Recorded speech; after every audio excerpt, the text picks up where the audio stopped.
Bonjour à tous, bienvenue à cette nouvelle émission Innovation et Cross-Média sur les stratégies mobiles. Pour en débattre, j'ai le plaisir d'accueillir à cette table Guillaume Bonnet. Bonjour. Bonjour. Manager marketing digital du Club Med, spécialiste mondial des vacances haut de gamme.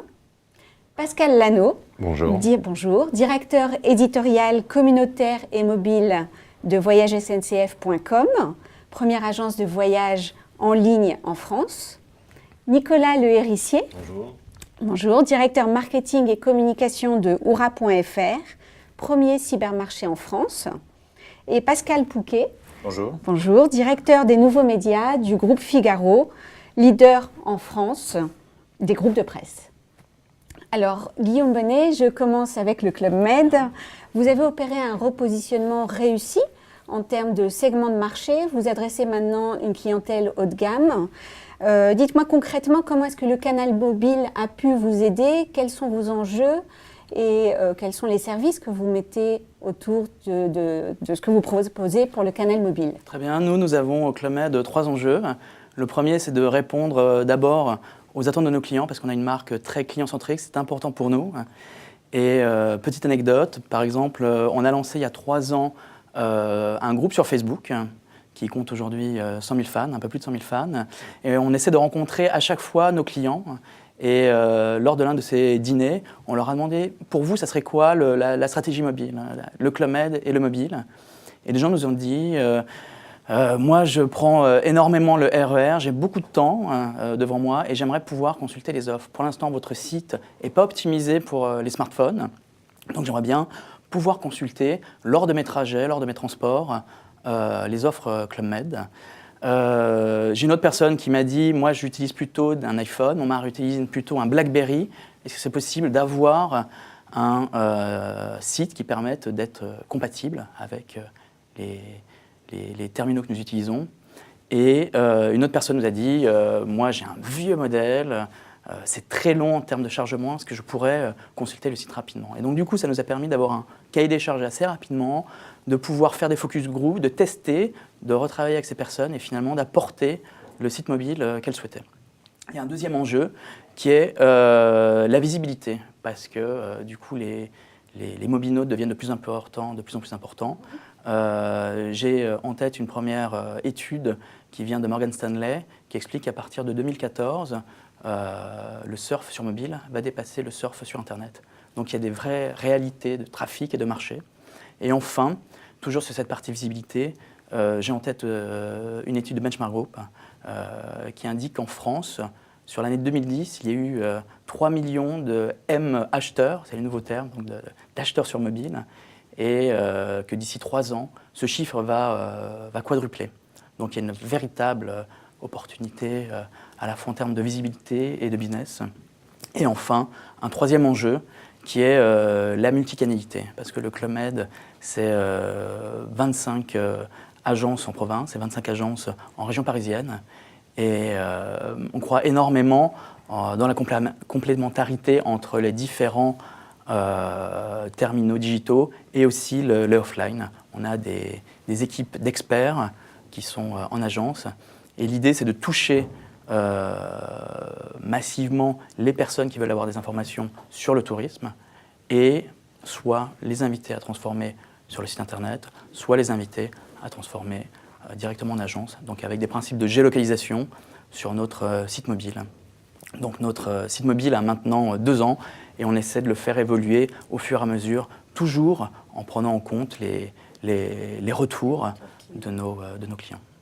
Pour voyagesncf.com, vous êtes positionné comme le premier site de e-commerce et le premier site aussi de m-commerce, donc la partie mobile. Quels sont vos enjeux aussi et qu'est-ce que vous proposez comme type de service?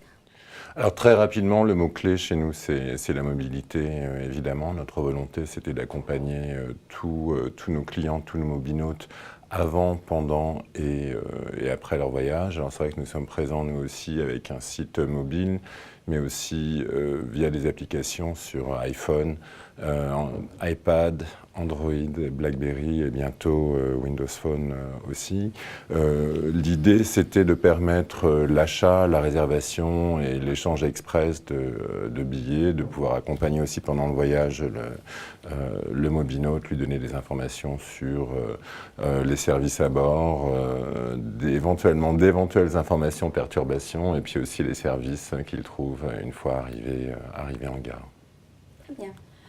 Pour Oura.fr, donc premier cybermarché en ligne, vous avez en revanche un parti pris qui est d'être positionné que sur du Apple, avec le mobile. Pourquoi ce choix? Quels sont aussi vos objectifs? Alors, notre objectif, c'est avant tout de répondre aux besoins de nos clients.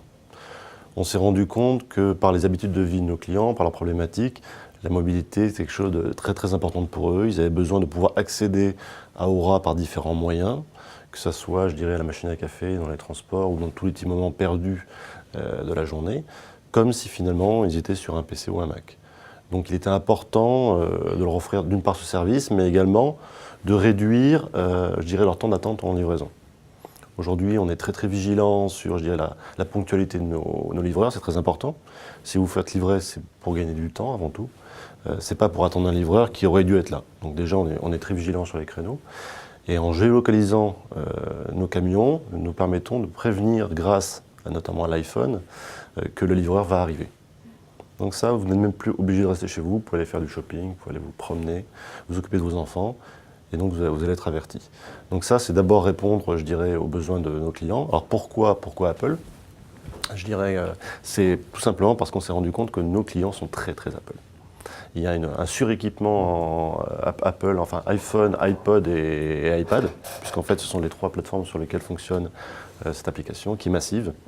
Toutes les autres plateformes de smartphones sont très très loin. Et on a continué à observer les évolutions. Ça reste massivement du Apple. Et on se rend compte même que la deuxième plateforme, entre guillemets, la deuxième interface, c'est l'iPad. Nos clients ont plus d'iPad que de BlackBerry ou d'Android. Donc le choix était évident. Très bien.